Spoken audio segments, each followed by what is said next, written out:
Ukraine hits Russia with Western missiles, it will mean war. That's the warning from Russia's president ahead of a critical meeting between the United States and United Kingdom. Ukraine has again asked its Western allies to allow it to use their missiles to strike military targets in Russia, a request being considered today. CTV's Heather Wright joins us now. And Heather, Russia has made similar threats before.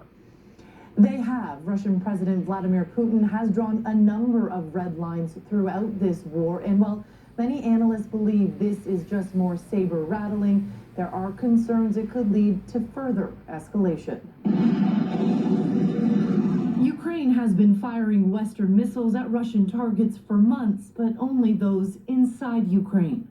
Russian President Vladimir Putin is warning if any hit across the border, he will consider Russia at war with NATO. This is a carefully planned statement by the Russian president, designed to have that chilling effect. It's one of many red lines Moscow has drawn and ignored. This very same statement Gaddafi gave, and it wasn't too long after they invaded Libya. Are at least considering crossing as the country's two leaders meet to discuss Ukraine's request to allow it to use Western-supplied missiles to hit military targets inside Russia. Ukraine really needs to defend itself from these sort of strikes, and holding them back from targeting largely the places where these strikes are originating from is a massive amount of hypocrisy. Russia carries out missile and drone strikes on Ukrainian cities on a daily basis, and Ukraine wants to use the sophisticated missile systems of the US and UK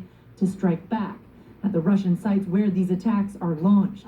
At the United Nations today, Russia's ambassador repeated Putin's warning. That will mean that from that moment, NATO countries are starting a direct war with Russia. The United States has not ruled out allowing Ukraine to use its missiles inside Russia, and if it does, there are doubts Russia would even enforce this new red line and start a second war with NATO. Heather. CTV's